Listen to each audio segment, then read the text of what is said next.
Hello everyone, magandang araw.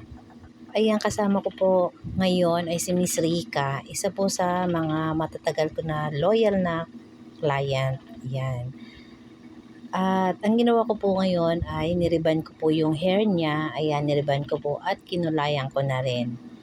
Pero yung hair po ni Miss Rica ay galing po sa balayage. O diba, galing po yan sa balayage at binalayage ko yung hair niya last July. Last July ko po yan binalayage. And then ngayon naman po ay niriban ko siya at kinulayan. Ayan na po yung result ng ginawa namin today. Reband and color. Ayan guys, sa mga gustong magtanong kung ano yung ginamit ko sa kanyang pang-reband at mga treatment kulay, mag-comment lang po kayo dyan sa baba sa comment section para masagot ko po kayo. Ayan po, akala po natin or marami sa nagsasabi na hindi pwedeng i-reband pag may mga highlights. Hindi po yan totoo kasi ito nga po, full bleach po yung ginawa ko to last July, full bleach or balayage. Alam niyo naman po pag balayage talagang full bleach yan. Kasi siya, milk ash tea last July. So ngayon, eto po, naglalagay na ako ng number 1 na pang-reband. Ayan. Kung makikita nyo, ayan po yung buhok niya bago ko applyan ng pang-reband. Ayan po yung hair niya bago ko siya in-applyan ngayon ng pang-reband. Ayan. O diba, ayan na po yung condition ng hair niya. Siyempre, pag wala tayong magandang treatment na ginamit, maaaring magputol siya, makinky, di ba? Possible po talaga yun na mangyari, makinky siya, maraberize, or magputol pa if hindi po natin kabisado ang condition ng hair niya at wala tayong ginagamit na magandang treatment. So, importante po yung mga treatment na maganda. So, ito na nga po, naglalagay na ako ng number 1, pang-reband. So, inuuna po natin lagyan yung mga roots or yung mga bagong tubo. Ayan, kung mapapansin nyo po, maitim. Mga itim na mga, ayan, 2 inches kasi July, August, September. Ayan, 3 months. So, mga 3 inches na po yan. So, yan lang po nilalagyan natin. Hindi muna ni Atilda nilalagyan yung part na may kulay. Okay? Ayan, kasi mabilis na po yan talaban. Kaya nagkikinki, napuputol pag nilagyan po agad natin na agad po ng gamot ng pang-reband. So, ayan po. Yan lang ang nilagyan ko, yung mga bagong tubo.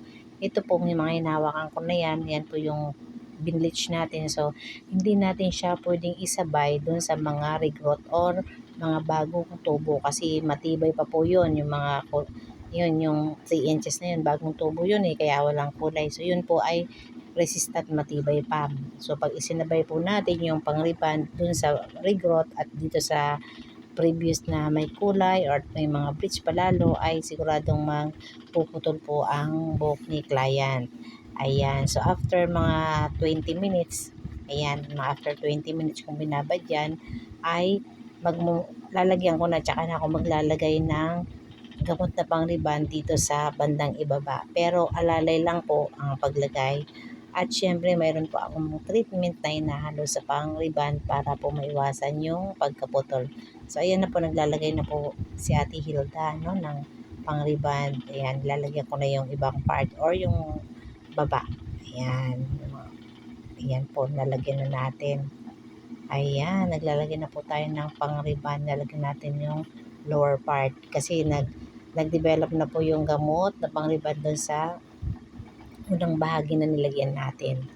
So, ayan po, dahil nga sabi ko sa inyo, galing sa bleach yan, buhok niya, kailangan alalay lang, huwag natin pakatuduhin yung paglalagay ng number 1 na gamot. At syempre, malakas naman ang loob ni Atilda na mag-reband kasi alam ko yung condition ni client dahil ako lang po ang gumagawa ng hair niya. So, alam ko kung pwede pa siyang i-reband or hindi na.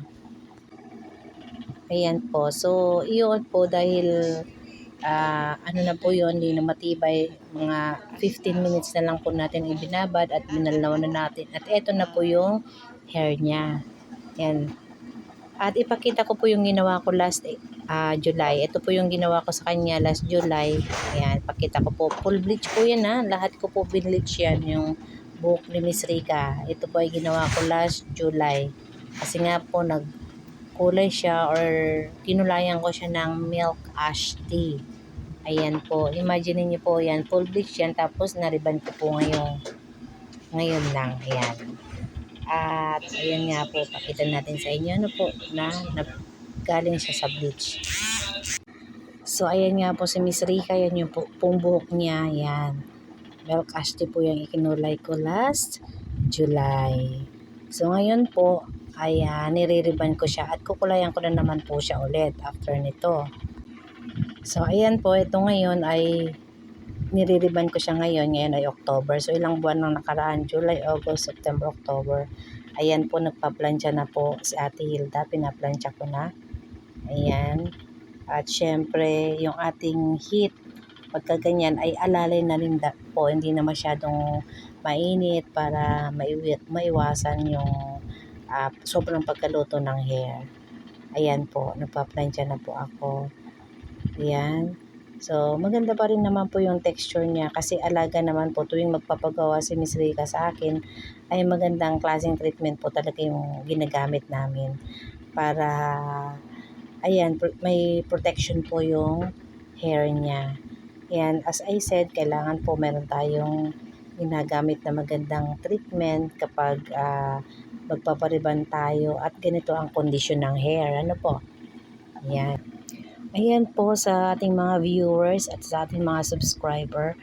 At kung hindi pa po kayo nakapag-subscribe sa ating channel, sa channel ni Ate Hilda, ayan po, baka naman, di ba? Baka naman, please subscribe naman po kayo sa aking channel.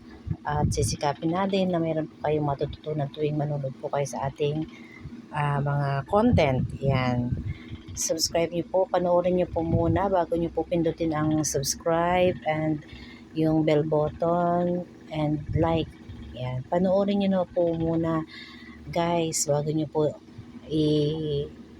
i-subscribe kasi po pag nag-subscribe kayo at hindi niyo naman po pinanood, baliwala lang po yun, babaliwala lang po yung inyong subscription. So please guys, please, baka naman po, di ba? Ayan, pambiling bigas ni Ate Hilda, Charis. Ayan po. Bago po kayo mag-subscribe, panoorin nyo, then i-like nyo po. Yun pong notification bell. Yung bell button po yung parang kampana or bell dyan sa kanan bahagi nyo po. Ayan. Pindutin nyo din po yun para po ma-update po kayo tuwing may i-upload na bago si Ate Hilda. At syempre po kung may mga katanungan kayo, pwede po kayo magtanong dyan sa comment section. Ayan, kasi alam ko po maraming takot pag-rebond kapag may bleach ang hair. Ayan, basta po maalam naman tayo yung ginagawa natin araw-araw. At kagaya ng nasabi ko, dapat meron po tayong magagandang klaseng treatment. Sa ngayon po kasi maraming magagandang treatment ang naglalabasan dahil alam naman po natin ang mga kababaihan ngayon ay halos lahat ay mga may kulay ang buhok.